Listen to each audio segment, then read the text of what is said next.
I don't know how it happened, only how it started. I thought it was just my overactive imagination, but then things escalated. I know for sure that I'm being haunted, and it's driving me off the edge. I'm overdrawing this. I'll just tell you the story. My friend has schizophrenia. Not different personalities. That's called dissociative identity disorder. Schizophrenia deals with things like auditory and visual hallucinations. Depending on the severity, it can be treated with medication, or so she's told me. The medication is actually the reason that this is happening to me. Her doctors took her off of it to see how she would react. 3 days after, she was over at my house watching TV with me in my room. I've grown accustomed to her disorder, how she would look around the room in the middle of a conversation or seem like she would be ignoring you when you spoke because she was looking at a hallucination. During the time she was there, she gradually grew from flicking her eyes over to a corner in my room to intently staring at it. I asked her what she was seeing, and she replied with, "It's nothing." I went with that response until she started crying. I asked her again, and this time she responded with, "There's a girl in your corner. She's crying blood." I told her that it was just a hallucination and that she should ignore it.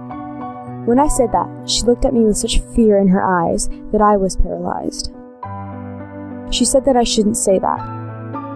I was making the girl angry. I shook my head and smiled reassuringly that the little girl didn't exist and couldn't hurt me. My friend looked away from me and back to the corner, immediately starting to sob. Later that night, I lay on my bed, bored, unable to sleep due to obvious reasons. I was about to turn some music on when I heard my cat meowing from the living room. Needing something to do, I went out to see what was bothering her. I found her staring at a dark corner of the living room. Her hair was on end and she was hissing quietly. I was creeped out by this and I bent down to pet her, but she didn't react to my touch. She just stared at that corner. I started back from my room and she let out an ear-splitting shriek. Kind when a cat's tail is stepped on or if someone is surprised. I immediately turned around, my heart pounding to see nothing. She was gone. What bothered me was that she would have run into the kitchen and I didn't hear her hitting the hardwood floor that makes up the kitchen floor. I looked around the living room, under furniture, and in the kitchen. She was just gone. As I left the kitchen, the sound of a knife being pulled from its holster emanated from behind me. I turned and the knives looked completely untouched. I thought I was delusional from a lack of sleep and went into my room. I was interrupted. There was a tapping noise in the living room that stopped me. As I stood in the middle of the room, I looked towards the large windows next to the front door. The curtains were closed, but slightly askew, which allowed me to see the pale, white hand tapping on the window. I ran from my room, slamming and locking the door behind me. I cowered in the corner of my bed. I sat with the blankets over my head, heart beating fast, and my breath heavy. Then the thudding began. Quiet, seeming far off, but got louder and closer.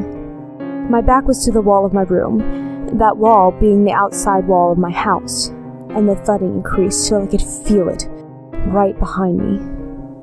Then, silence. No noise besides my heart and breath. Next to my bed is another large window, covered by a thick curtain. I gathered my courage and came out of the blankets, just enough to move the curtain back and look out. It was pitch black, and nothing was out there besides the bushes. I pulled the curtain's edge back a bit more, and the thudding began again, so loud, drowning everything out. I looked back into my room to make sure I was alone, and then returned my gaze to the window to see the pale, white face of a girl. Her eyes were large, black voids with blood streaming down her face. I woke up the next morning, my cat sleeping next to me. Ever since that night, I've seen her over and over. She haunts me. Every night, every dark space, I see her, and I know she's real. Because she killed my friend, She was found face down in a pool of blood. She bled out from her eyes, and I feel that the same will happen to me soon. I hope by reading this she doesn't latch onto you. It's 4 in the morning right now, and she's out there. The thudding is driving me to write this. The thudding never stops, and neither does she.